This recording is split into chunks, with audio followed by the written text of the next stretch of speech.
అస్మద్గురుభ్యో నమః. శ్రీమద్ భగవద్గీత 16వ అధ్యాయంలో మనము ఆసురి గుణాల గురించి తెలుసుకుంటూ ఉన్నాం. కామమాశ్రిత్య దుష్పూరం దంభమానామదాన్వితాః మోహాద్గృహీత్వా సద్గ్రాహాన్ ప్రవర్తంతే శుచివ్రతాః.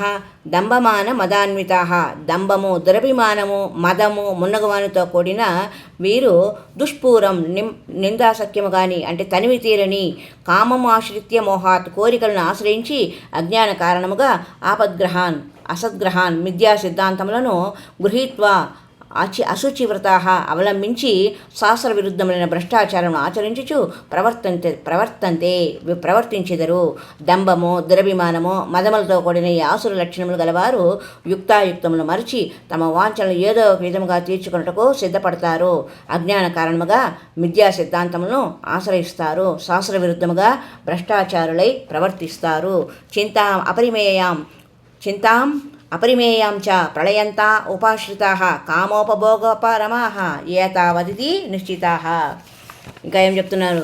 ప్రళయంతాం మరణించు వరకును ఉండడి, అపరిమేయం అంతులేని చింతా పరంపరను ఉపాశ్రితాః ఆశ్రయించిన వారి కామోపభోగపరమాః విషయభోగానుభవముల ఎందే మునిగి ఉన్నవారై చ ఏతావత్ ఇది మరియు ఇదియే నిజమైన సుఖమని నిశ్చితాః భావిస్తారు. మరణించు వరకును వారు అంతులేని చింతనలోనే మునిగిపోతారు. విషయ భోగానుభవములందే తత్పరులై అది ఏ నిజమైన సుఖమని భావిస్తారు. ఆశాపాస సతైర్బద్ధాః కామక్రోధ పరాయణాః ఈహంతే కామభోగార్థం అవ్యయేనార్థ సంచయాన్.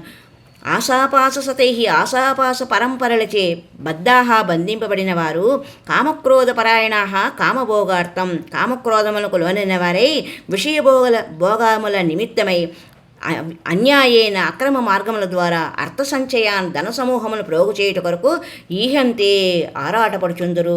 వారు ఆశాపాస పరంపరలచే ఎల్లప్పుడూ బంధింపబడుతారు. ఇంకా కామక్రోధ పరాయణులై ప్రవర్తిస్తారు. విషయభోగముల నిమిత్తమై అన్యాయ మార్గముల ద్వారా ధనార్జనకు పాల్పడుతూ ఉంటారు. ఇది ఆసురి సంపద కలిగిన వారి లక్షణములు అని శ్రీకృష్ణ భగవానుడు అర్జునుడికి ఉపదేశించిన దైవాసుర సంపద్విభాగంలోని విశేషం. మరికొన్ని విశేషాలను మరి యొక్క సంచికలో తెలుసుకునే ప్రయత్నం చేద్దాం. హరి ఓం తత్సత్. హరే రామ రామ రామ హరే హరే, హరే కృష్ణ కృష్ణ కృష్ణ హరే హరే. హరి ఓం తత్సత్.